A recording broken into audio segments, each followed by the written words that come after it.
নমস্কাৰ গগো স্পৰ্টছ শ্ৰেণীৰ প্ৰতিযোগীসকলক স্বাগতম জনাইছোঁ আৰু মই বৰ্তমান উপস্থিত আছোঁ উলুবাৰীৰ ডিম ৱেব ষ্টুডিঅ'ত আৰু ডিম ৱেব ষ্টুডিঅ'ত কিছু সময়ৰ পূৰ্বে ৩৬ সংখ্যক মিষ্টাৰ শৰাইঘাটৰ পোষ্টাৰ মুকলি কৰা হ'ল। দৰ্শকসকলক জনাবলৈ পাই সুখী অনুভৱ কৰিছোঁ। অহা ২৩ মাৰ্চত গুৱাহাটী ইউনিভাৰ্চিটিৰ প্ৰেক্ষাগৃহত অনুষ্ঠিত হ'বলৈ গৈ আছে ৩৬ সংখ্যক মিষ্টাৰ শৰাইঘাট। মোৰ লগত আছে ভিডিঅ'টি জামানে দেখাব এটা সমগ্ৰ পৰিৱেশ, যিহেতু কিছু সময়ৰ পূৰ্বে তেখেতসকলে মিষ্টাৰ শৰাইঘাটৰ পোষ্টাৰ মুকলি কৰিলে। মই আয়োজক মণ্ডলীৰ সৈতে কথা ক'বলৈ চেষ্টা কৰিম। মই আপোনাৰ ওচৰলৈ আহিছোঁ। ৩৬টাকৈ বছৰ অতিক্ৰম কৰিছে বা ৩৬ বছৰ ভৰি দিছে মিষ্টাৰ শৰাইঘাট আপোনালোকে পালন কৰিবৰ কাৰণে গৈ আছে, উদযাপন কৰিবৰ কাৰণে গৈ আছে। গতিকে কি ক'ব এই মুহূৰ্তত? সেইটোৱেই আমাৰ আজি ৩৬ বছৰৰ এটা জাৰ্ণি। 1990 চনত আমি গুৱাহাটী ইউনিভাৰ্চিটিৰ প্ৰেক্ষাগৃহত BKB অডিটৰিয়াম হলতে আমি আৰম্ভ কৰিছিলোঁ আৰু তেতিয়া টোটেল প্ৰাইজ মানি আছিলে 12,000 টকা টোটেল। তেতিয়া অসম ভিত্তিত আছিল বাৰু। প্ৰথম সেয়া পদক্ষেপ মই লৈছিলোঁ এটা বহুত। তাৰপিছত সকলোৰে ছাপোৰ্ট পালোঁ, মানুহে ছাপোৰ্ট কৰিলে যে খুব ভাল এইটো পদক্ষেপ হৈছে। কাৰণ তেতিয়া বডি বিল্ডিং প্ৰতিযোগিতা অসমত ইমান জনপ্ৰিয়ও নাছিল আৰু প্লাছ মানে ৰেগুলাৰ হিচাপত আমাৰ খেল নাছিল। মই এগৰাকী খেলুৱৈ আছিলোঁ, কিন্তু মই কোনো ধৰণৰ ভাল মঞ্চ নাপালোঁ খেলাৰ কাৰণে। সেইকাৰণে মোৰ এটা মনত আশা আছিলে যে মই যিটো নাপালোঁ, মই যদি অসমৰ প্লেয়াৰখিনিক আগবঢ়াই নিব পাৰোঁ, মোৰ লক্ষ্য উদ্দেশ্য সেইটোৱে আছিল।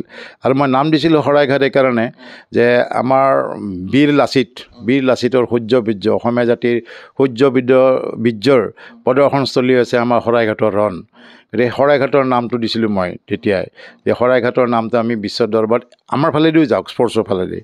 আমি এটা সৰু অংশ, তথাপি আমিও এটা চেষ্টা কৰিছোঁ যে অসমীয়া জাতিৰ নামটো যদি আমি শৰাইঘাটৰ নামটো যদি আমি আগলৈ নিব পাৰোঁ।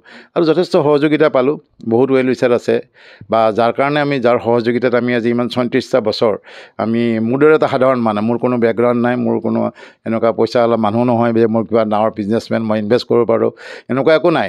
কিন্তু মোৰ এটা মানুহৰ লগত এটা মিলা মিছা আছে বা মানুহৰ সহযোগিতাত আমি এই খেলখন আজি এই পৰ্যায়লৈ আনিব পাৰিছোঁ। কিন্তু এতিয়া আমাৰ থৰক বৰক হৈ যায় অলপমান কিছু ক্ষেত্ৰত, যিহেতু আমি স্পনচৰশ্বিপৰ ক্ষেত্ৰত আমি অলপ প্ৰব্লেম পাওঁ। গতিকে সেই ক্ষেত্ৰত তথাপি আমি চলাই আছোঁ আৰু এইবছৰো আমি ভাবোঁ সহযোগিতা পাৰিম। আৰু এইবাৰ আমাৰ লগত ড্ৰিম ৱেব ষ্টুডিঅ' আমাৰ লগত জড়িত হৈছে। তেওঁ আমাৰ বনজিৎ কণ্ডিন্য, তেওঁ যথেষ্ট ইণ্টাৰেষ্ট লৈছে আমাৰ খেলটোত, যে অসমৰ এটা প্ৰতিভা বিকাশস্থলী, অসমীয়া খেলুৱৈসকলৰ প্ৰতিভা বিকাশস্থলী। গতিকে এই বস্তুটো এই খেলখনত মানে জীয়াই থাকক অসমত। এইবাৰ অলপ বাঢ়িছে নেকি প্ৰাইজ মানিবোৰ? বাঢ়িছে অলপ এইবাৰ লগতকৈ? প্ৰাইজ মানি বাঢ়িছে, বাঢ়া মানে কি নাই, সিমান বাঢ়া নাই, একেই আছে। খালি আমাৰ এটা এড হৈছে কি এনেকুৱা যে আমাৰ যিটো প্ৰথম প্ৰাইজ আছিলে আমাৰ 1.5 লাখ, মানে 1.5 লাখ টকা। 1.5 লাখ টকাৰ লগত এতিয়া আমাৰ IBBFৰ প্ৰেছিডেণ্ট স্বামী ৰমেশ ডাঙৰীয়াই তেওঁ মানে অতিৰিক্তভাৱে আৰু 1.5 লাখ টকা দিব প্ৰথম প্ৰাইজ উইনাৰক। গতিকে সেইটো এটা আমাৰ ভাল কথা। যদি আমাৰ অসমৰ ল'ৰা এটা পায় 3 লাখ টকা পাব। আমি সেইটোৱে আশা কৰোঁ যে অসমৰ কোনোবা এটা উইনাৰ হওক, সেইখিনিয়ে আৰু। 7ম সংখ্যক মিষ্টাৰ শৰাইঘাট আছামো থাকিব, লগতে 4ৰ্থ সংখ্যক ওমেন স্পৰ্টছ মডেলো থাকিব লগতে। হয়, এতিয়া আমাৰ লগতে আমি শৰাইঘাট প্ৰতিযোগিতাখন আজি এটা এনেকুৱা স্তৰত গৈছেগৈ যে আমাৰ ৰাষ্ট্ৰীয় বা আন্তঃৰাষ্ট্ৰীয় প্ৰতিযোগিতাত সফল যিসকল খেলুৱৈ আছে তেওঁলোকেহে আমি চিলেক্টেড কৰি মাতোঁ। মানে সকলো মানুহকে আমি তাতে প্ৰতিযোগিতাত ষ্টেণ্ডাৰ্ড যথেষ্ট বাঢ়ি গৈছে। গতিকে ইনভাইটেশ্যন টাইপৰে হয়। গতিকে তাতে আমি কেতিয়াবা ক্ষেত্ৰত দেখা পাওঁ যে অসমৰ ল'ৰা ছোৱালীখিনি বা অসমৰ ল'ৰাখিনি বহুতো কিছুমানে প্ৰাইজ ইমান ধুনীয়াকৈ আহে, কিন্তু প্ৰাইজ নাপালে অলপমান মনটোত অলপ বেয়া পায় নেকি, মই ভাবিলোঁ এনেকৈ কথাটো। মই সেইকাৰণে ক'লোঁ, আমি অসমীয়া প্ৰতিনিধি গোষ্ঠীৰ লগত আলোচনা কৰি ক'লোঁ যে আমি যদি এখন মিষ্টাৰ শৰাইঘাট আছাম, আমাৰ অসমৰ প্লেয়াৰকেইটাই যদি কিবা এটা সৰু এটা টোকেন মানিও পায়, যে তেওঁলোকে প্ৰাইজ নাপায় গৈ অসমতো যদি কিবা এটা অসমৰকেইটা যদি এটা কিবা সুবিধা পায় সেইখন মঞ্চতে, সেইকাৰণে মই এইটো আৰম্ভ কৰিছিলোঁ। আৰু এইটোও ছাকচেছ হৈছে ভাল। আজি 7 বছৰ হ'ব এইবাৰ। আমি অসমীয়া প্ৰতিনিধি গোষ্ঠীক এই ক্ষেত্ৰত ধন্যবাদ জনাইছোঁ যে তেওঁলোকে অসমৰ ল'ৰা বা অসমৰ প্লেয়াৰৰ কাৰণে এইখিনি সহযোগিতা আগবঢ়াই আছে। ছোৱালীখিনিৰ কাৰণেও আপুনি এটা ব্যৱস্থা কৰিছে? এতিয়া চাওক, মই 1998ত প্ৰথমবাৰ ইটালী গৈছিলোঁ ৱৰ্ল্ড চেম্পিয়নশ্বিপত গৈ দেখিলোঁ যে আমাৰ ল'ৰা যিমান ছোৱালী পাৰ্টিচিপেণ্ট সিমান। তেতিয়া আমি ভাবিব নোৱাৰোঁ ইণ্ডিয়াত তেতিয়া আমাৰ কল্পনাৰ বাহিৰত আছিল যে ইণ্ডিয়াত কোনোবা নাম ওমেন বডি বিল্ডিং ওলাব। ওমেন বডি বিল্ডিং যে ওলাব সেইটো আমি কল্পনা কৰা নাছিলোঁ। তাৰপিছত আমি সেইটো দেখাৰ পিছত 2000ত আমি প্ৰথম ওমেন বডি বিল্ডাৰ অসমত আনিছিলোঁ। এইটো বোধহয় নাজানে হিষ্ট্ৰী বহুতে। 2000 চনত প্ৰথম এটা ওমেন বডি বিল্ডাৰ আমি আনিছিলোঁ ফ্ৰান্সৰ পৰা, মেৰী লুৰে মহাবীৰ বুলি, পেৰিছৰ পৰা আহিছিলে। তেওঁ ডেমনষ্ট্ৰেশ্যন কৰিব শৰাইঘাটৰ মঞ্চত।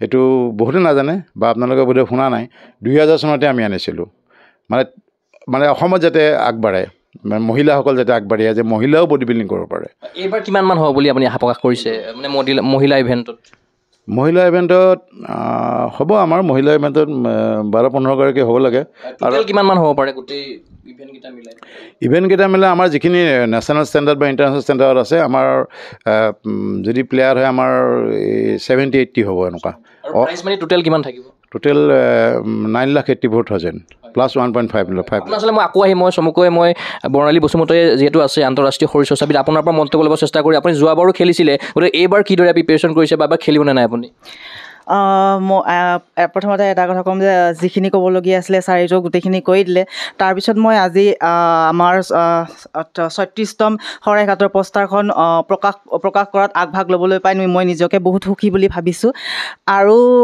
এইটো আমাৰ অসমৰ শৰাইঘাট কম্পিটিশ্যনছৰ বহুত ষ্টেণ্ডাৰ্ড খেল হয় কম্পিটিশ্যন কাৰণ এইটো নেশ্যনেল লেভেলৰ খেল হয় অল ইণ্ডিয়াৰ বহুত ভাল হেভি প্লেয়াৰ আহে গতিকে চাবলগীয়া কম্পিটিশ্যন হয় আৰু ইয়াতে এইবাৰ চতুৰ্থবাৰৰ বাবে মহিলাৰ মানে আমাৰ শৰীৰ চৰ্চা কম্পিটিশ্যন হ'বলৈ গৈ আছে আৰু যেতিয়াৰ পৰা প্ৰথম ষ্টাৰ্ট মহিলাৰ কম্পিটিশ্যনটো কৰিছে তেতিয়াৰ পৰাই মই কৰি আছোঁ কিবা নহয় কিবা এটা মই মেডেল ল'বলৈ মই যোৱাবাৰ দ্বিতীয় স্থান ল'বলৈ সক্ষম হৈছিলোঁ চিলভাৰ তাৰপিছত এতিয়া চতুৰ্থবাৰৰ কাৰণে হ'বলৈ গৈছে নিশ্চয়কৈ মই আগভাগ ল'ম আৰু এবাৰো যেতিয়া গ'লটো প্ৰথম স্থান ল'বলৈ সক্ষম হোৱা নাই তথা এবাৰ বহুত চেষ্টা কৰি আছোঁ চাওঁ কি হয় আৰু আমাৰ এই শৰাইঘাট কম্পিটিশ্যনটো শৰাইঘাট খেলটো যাতে চিৰযুগমীয়া হয় আৰু সেইটোৱে মই কামনা কৰিছোঁ ধন্যবাদ আপোনাক ধন্যবাদ জ্ঞাপন কৰিছোঁ মই আপোনাৰ ওচৰলৈ আহিছোঁ আপুনি কিদৰে শুভেচ্ছা জ্ঞাপন কৰিব সকলোখিনি ছাৰহঁতে ক'লেই তাতে মই সকলোকে কওঁ যে আন্তঃৰাষ্ট্ৰীয় পৰ্যায়ৰ যিবিলাক প্লেয়াৰ আহিব তেওঁলোকক চাবৰ কাৰণে বা তেওঁলোকৰ পৰা ল'বৰ কাৰণে আদৰ্শ ল'বৰ কাৰণে সকলোকে মই অনুৰোধ কৰিছোঁ আহক খেলখনত সহযোগিতা কৰক তাকে ক'লোঁ নিশ্চয় আপোনাক ধন্যবাদ জ্ঞাপন কৰিছোঁ মই এই মুহূৰ্তত আপোনাৰ ওচৰলৈ আহিব বিচাৰিছোঁ আপুনিও যিহেতু ওতঃপ্ৰোতভাৱে জড়িত হৈ আছে শৰাইঘাটৰ লগত গতিকে এইবাৰ কেনেকুৱা ধৰণৰ আশা প্ৰকাশ কৰিছে আপুনি এইবাৰ মই শৰাইঘাটত প্ৰথমবাৰৰ বাবে জড়িত হৈছোঁ যোৱাবাৰ মিষ্টাৰ গুৱাহাটীত জড়িত হৈছিলোঁ আৰু আশাবাদী এখেতসকলতো ইমান এক্সপিৰিয়েঞ্চ মানুহ আছে 34টা বছৰ গৰকিলে 34 বছৰ জাৰ্ণি এটা দীঘলীয়া জাৰ্ণি তেওঁলোকে যিখিনি স্পৰ্টছৰ কাৰণে যিখিনি অৱদান আছে আমি প্ৰথম অকণমান এটা অংশীদাৰ হ'বলৈ ওলাইছোঁ আৰু যথেষ্ট আশা যে গুৱাহাটী বিশ্ববিদ্যালয়ত এখন নতুন প্লেটফৰ্মত অসমৰ ল'ৰা ছোৱালীয়ে বহুত উদগনি পাব বা ইয়াৰ পৰা ৰাষ্ট্ৰীয় পৰ্যায়ত বহুত প্ৰতিভাৰ সৃষ্টি হ'ব আৰু আপুনি আগন্তুক সময়তো আপুনি মিষ্টাৰ শৰাইঘাটৰ লগত এনেদৰে জড়িত হৈ নিশ্চয় থাকিব আগন্তুক সময়তো আমি যাত্ৰা এটা আৰম্ভ কৰিছোঁ চাওঁ কিমান দূৰ আগুৱাই যাওঁ আমি সকলোৰে মনটো মিলিছে আমাৰ স্পৰ্টছতো আমাৰ আছে আমাৰ কালচাৰেল ইভেণ্টৰ লগতো আমি জড়িত হৈ আছোঁ আৰু ভৱদেৱ গোস্বামীৰ নেতৃত্বটো আমাৰ যথেষ্ট ভাল লাগে যিহেতু তেওঁ এটা খুব পজিটিভ মানুহ বা তেওঁৰ নেতৃত্বত ইমান ল'ৰা ছোৱালী সুন্দৰ এখন প্লেটফৰ্ম পাইছে গতিকে তেনেকুৱা মানুহজনৰ লগত কাম কৰিবলৈ আমি নিজে যথেষ্ট সুখী যিহেতু মিষ্টাৰ শৰাইঘাটৰ যোগেদিয়ে অসমৰ বহু কেইগৰাকী খেলুৱৈ ওলাই গৈছে আপুনি ইতিমধ্যে উল্লেখ কৰিছে বা সকলোৱে জানে বিগত সময়ত মিষ্টাৰ ইণ্ডিয়াৰ দৰে বা মিষ্টাৰ ইউনিভাৰ্ছৰ দৰে খেলুৱৈ কিন্তু সৃষ্টি হৈছে মিষ্টাৰ শৰাইঘাটৰ মঞ্চৰ জৰিয়তে গতিকে ভৱজ্যোতি গোস্বামী ডাঙৰীয়া যিটো মঞ্চ প্ৰদান কৰিছে তেখেতক কিদৰে আপুনি ধন্যবাদ আৰু কৃতজ্ঞতা জ্ঞাপন কৰিব পোনপ্ৰথমে ভৱদেৱ গোস্বামীক ধন্যবাদ এইকাৰণে দিছোঁ যে তেওঁৰ ইমান মূল্যৱান সময়ৰ মাজত অসমৰ ল'ৰা ছোৱালীৰ কাৰণে ইমানখিনি সময় দিব পাৰিছে আজিৰ দিনত নিস্বাৰ্থভাৱে ইমান সময় কোনোৱে নিদিয়ে গতিকে তেওঁ যিখিনি দিছে সেইটোতো গোটেই অসমবাসী ৰাইজে তেখেতৰ ওচৰত চিৰকৃতজ্ঞ আৰু তেখেতৰ এই নেতৃত্বৰ কাৰণে অসমে যথেষ্ট নতুন প্ৰতিযোগী বা নতুন প্ৰতিভা পাব নিশ্চয় ধন্যবাদ জ্ঞাপন কৰিছোঁ আৰু গৰাকী মুখতে আছে আপোনাৰ ওচৰলৈ আহিছোঁ কি ক'ব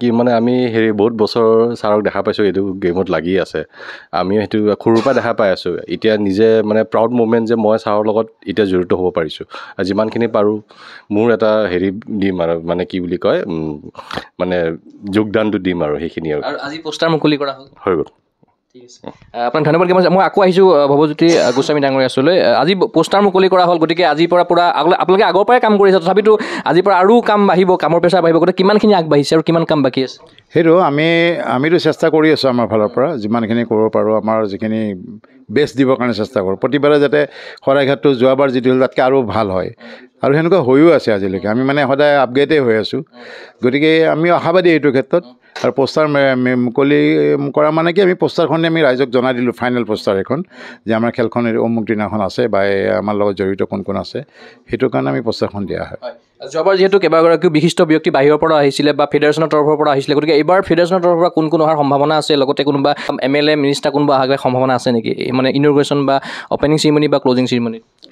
নহয়, এতিয়া আমি এনেই সন্মানীয় আমাৰ মুখ্যমন্ত্ৰী ক্ৰীড়াৰ ক্ষেত্ৰত যিখিনি তেখেতে অৱদান আগবঢ়াই আছে, আমি মুখ্যমন্ত্ৰী মহোদয়কো আমি জনাইছোঁ আহিবৰ কাৰণে। তেখেত যদি আহে আমাৰ খুবেই ভাল লাগিব, আমাৰ খেলুৱৈসকলেও ভাল পাব। লগতে আমাৰ গুৱাহাটী ইউনিভাৰ্চিটিৰ vice chancellor Nanigopal Mahanta, doctor Nanigopal Mahanta sir আছে, তেখেতসকলকো আমি ইনভাইটেশ্যন দিছোঁ। গতিকে সেনেকৈ আমি কিছু ব্যক্তিক আমি ইনভাইটেশ্যন দিছোঁ, আৰু দিব বাকী আছে বাৰু। কিন্তু আমাৰ যিসকলে আমাৰ খেল পৰিচালনা কৰিব, খেল পৰিচালনা কৰিবৰ কাৰণে আমাৰ যিহেতু এখন আমাৰ ইণ্টাৰনেশ্যনেল টাইপৰ ইভেণ্ট হয়, গতিকে আমাৰ সদায় বাহিৰৰখিনি মানুহে আহে, আৰু তেওঁলোকক আমি গোটেইখিনি সুবিধা দি পেলাই আমি আনো। যেনেকৈ আমাৰ IBBFৰ জেনেৰেল ছেক্ৰেটাৰী চেতন পাঠাৰে, তেওঁ ৱৰ্ল্ডৰ জেনেৰেল ছেক্ৰেটাৰী, তেওঁ আহিব। তাৰপিছত আমাৰ প্ৰেমচান্দ ডেগৰা আহিব, পদ্মশ্ৰী, তেওঁ আমাৰ পদ্মশ্ৰী এৱাৰ্ডী বডি বিল্ডিঙৰ অনলি অৰ্জুন এৱাৰ্ডী, তেখেত আহিব। লগতে আমাৰ IBBFৰ প্ৰেছিডেণ্ট স্বামী ৰমেশ ডাঙৰীয়া, তেখেত আহিব। আৰু লগতে আমাৰ IBBFৰ ৰেফাৰীসকল আহিব বাহিৰৰ পৰা, তেওঁলোকে আহি খেলখন কণ্ডাক্ট কৰিব। নিশ্চয়কৈ আপোনাক ধন্যবাদ জ্ঞাপন কৰিছোঁ। এয়া আছিল ভৱজ্যোতি গোস্বামী ডাঙৰীয়া। ইতিমধ্যে সকলোৱে গম পাইছে, অহা 23 মাৰ্চত গুৱাহাটী ইউনিভাৰ্চিটিৰ প্ৰেক্ষাগৃহত অনুষ্ঠিত হ'বলৈ গৈ আছে 36 সংখ্যক মিষ্টাৰ শৰাইঘাট। আমি আশা কৰিম তেখেতসকলে যিখিনি আশা প্ৰত্যাশালৈ আগবাঢ়িছে, সেই আশা প্ৰত্যাশা আগন্তুক সময়ত সাফল্যমণ্ডিত হওক, লগতে 36 সংখ্যক মিষ্টাৰ শৰাইঘাট সাফল্যমণ্ডিত হওক, সেই আশাৰে মই চিন্ময় কুমাৰ বৰাই বিশেষ অনুষ্ঠানৰ বিদায় লৈছোঁ। চাই থাকিব গগৌজ বচেনী। ধন্যবাদ।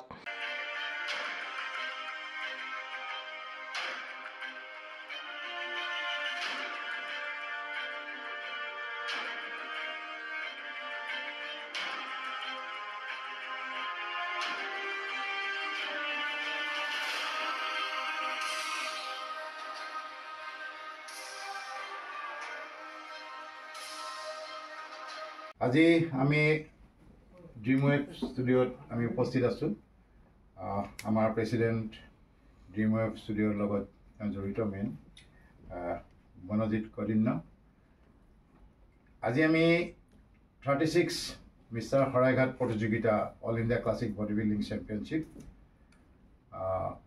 এইটো প্ৰতিযোগিতা অনুষ্ঠিত হ'ব অহা 23 মাৰ্চত BKB অডিটৰিয়াম, বিনীত কুমাৰ বৰুৱা প্ৰেক্ষাগৃহ, গুৱাহাটী ইউনিভাৰ্চিটি, তাতে অনুষ্ঠিত হ'ব। আৰু তাৰে আমি অফিচিয়েল পোষ্টাৰখন আমি আজি প্ৰকাশ কৰিম।